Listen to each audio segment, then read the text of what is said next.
യശയ്യാപ്രവാചക പുസ്തകത്തിന്റെ 58-ാം അധ്യായത്തിന്റെ 13-14.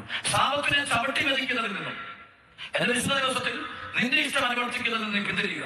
സാപത്തിന് സന്തോഷദായകവും കർത്താവിന്റെ ദിനത്തെ ബഹുമാനമായി കണക്കാക്കുക. നിന്റെ സ്വന്തം വഴിയിലൂടെ നടക്കാതെയും നിന്റെ താല്പര്യങ്ങൾ അന്വേഷിക്കാതെയും വ്യക്തസംഭാഷണത്തിൽ ഏർപ്പെടാതെയും അതിനെ ആദരിക്കുക. അപ്പോൾ നീ കർത്താവിൽ ആനന്ദം കണ്ടെത്തും. ലോകത്തിന്റെ ഉന്നത സ്ഥാനങ്ങളിലൂടെ നിന്നെ ഞാൻ സവാരി ചെയ്യിക്കും. നിന്റെ പിതാവായ യാക്കോബിന്റെ ഓഹരി കൊണ്ട് ഞാൻ പരിപാലിക്കും. കർത്താവ് ഞാനാണ് ധരിച്ചത്. ഞാൻ സമത്വം അതൊരു പരിപാടിക്ക് അന്നടുത്ത് കറങ്ങാനോ ഉറങ്ങാനോ ഒന്നിനും പോകാം. കാരണം ബൈബിൾ വചനം എനിക്കൊരു ദൈവം വാചനം അതേപടി പാലിച്ചാൽ അന്ന് കിട്ടുന്ന പ്രോമിസ് എന്താണോ അത് കിട്ടിയിരിക്കും. ചിലപ്പോൾ അനുസരിക്കുമ്പോൾ നമുക്ക് നമ്മുടെ കൂടെ ആരും കാണില്ല കേട്ടോ. ചിലപ്പോൾ അത്യാവശ്യം രോഗികളെ കണ്ടുവരും, വയ്യാത്തൊരു കണ്ടുവരും. നമ്മൾ ചില അത്യാവശ്യം മനുഷ്യന്റെ വേദന വരുമ്പോൾ ചിലപ്പോൾ ഞാൻ സപ്പോർട്ട് ചെയ്ത് കൊടുക്കേണ്ടി വരും. ഒരാളുടെ പോലും കയ്യിൽ ഞാൻ എനിക്ക് തോന്നില്ല കടം മേടിച്ചിട്ടില്ല, കടം ചോദിച്ചിട്ടില്ല.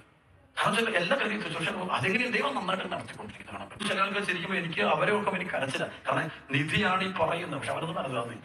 സാമ്പത്തിക പ്രശ്നമാണ്, കടബാധ്യത, അവരുടെ രോഗങ്ങൾ, അവരുടെ ഭൗതികമേഖല മുഴുവൻ പ്രശ്നം തീർക്കാനുള്ള മാർഗമാണ് കർത്താവിന്റെ ദിവസം പരിശുദ്ധ കാണാതിരുന്നത്.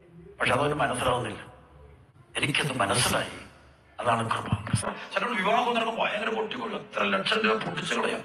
എന്നിട്ട് കടം കയറ്റുന്നത് ഞാൻ പറയും. പലപ്പോഴും ആണെങ്കിൽ കടബാധ്യത മാറാൻ പ്രാർത്ഥിക്കാൻ വരുമ്പോൾ ഞാൻ പലർക്കും വേണ്ടി പ്രാർത്ഥിക്കുന്നത് ഞാൻ പറയും. കാരണം അവൻ ധൂർത്തടിച്ചതിന്റെ കണക്കെടുക്കാതെ എന്തേ പണം കുടിച്ചു കളഞ്ഞു, എന്തേ പണം ഇങ്ങനെ ആഘോഷങ്ങൾക്ക് വേണ്ടി കളഞ്ഞു, എന്തേ ദുഷ്ചരത നടത്തിയിട്ടുണ്ട്, അതൊന്നും അവൻ പറയത്തില്ല. കടബാധ്യത പ്രാർത്ഥിക്കണം. ഇവൻ കാണിച്ചിട്ടുള്ള ദൈവം കൊടുത്ത സമ്പത്ത് മുഴുവൻ നശിപ്പിച്ചതിന്റെ കണക്ക് അത് അവരൊരു മാപ്പാരാധിക്കും, അനപേക്ഷതയാണ്. ഇഷ്ടംപോലെ തിന്ന്, ഇഷ്ടംപോലെ കുടിച്ച്, ഇഷ്ടംപോലെ നശിപ്പിച്ചിട്ട് അതൊക്കെ